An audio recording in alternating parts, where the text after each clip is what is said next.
আপনার এই যে ছড়াটা, হিয়াকো ছড়া, এটি কিন্তু এখানে ময়লা আবর্জনার ফলে এটি কিন্তু ভরাট হয়ে গেছে। আপনাদের যে সওদাগর পাড়া সড়ক সেটি কিন্তু সেতুর প্রতি পানি প্রবাহিত হচ্ছে। এতে করে আপনাদের কি ধরনের দুর্ভোগ হচ্ছে? আসলে তো দুর্ভোগের শেষ নাই। প্রথম হচ্ছে কি, গত কালকে থেকে আজকে এই পর্যন্ত আমাদের বাচ্চা কাচ্চা কেউ স্কুল মাদ্রাসায় কেউ যেতে পারে নাই।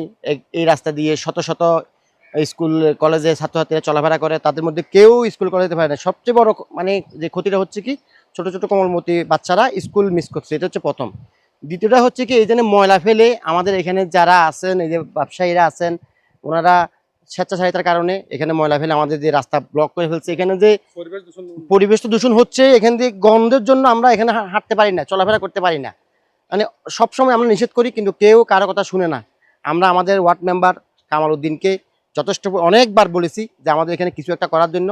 উনি বলছে কি, আমার সামর্থ্য খুবই সীমিত, তবু আমি চেষ্টা করে যাব। তো আমি আপনার মাধ্যমে আজকে আপনার এই গ্লোবাল টিভির মাধ্যমে আমি আমাদের ইউপি চেয়ারম্যান জনাব জানে আলম, উপজেলা চেয়ারম্যান নাজিমুদ্দিন মুহুরী এবং এমপি মহোদয় কে আমরা অনুরোধ করব আমাদের এখানে ছোট্ট একটা বাজেট দিয়ে যেন আমাদেরকে এই এলাকাটাকে পরিষ্কার পরিচ্ছন্ন রাখা হয়, এবং সাথে সাথে বাজার কমিটিকেও যেন মানে জানিয়ে দেওয়া হয়, যেন ওনারাও যেন এই যে বাজার ইজারাদারের পক্ষ থেকে কোনো ময়লা এখানে না ফেলা হয়। এখানে কিন্তু আগে ইজারাদারও কিন্তু ময়লা ফেলছে, আমাদের এই জায়গাটা কিন্তু এগুলো ময়লা ইজারাদারে ফেলছে, কিন্তু ইজারাদারের লোকজনে ফেলছে আগে। এখন দেখি না আমরা, এই সবাই সবাই এখানে ময়লা ফেলে, যার কারণে আমরা খুব কষ্ট পাইতেছি, খুব আমাদের দুঃখের কোনো শেষ নেই। আমি আপনার মাধ্যমে সরকার এবং সবাইকে অনুরোধ, মানে এই সরকারকে অনুরোধ করবো আমাদের এখানে কোনো একটা উন্নয়ন বাজেট দেওয়ার জন্য।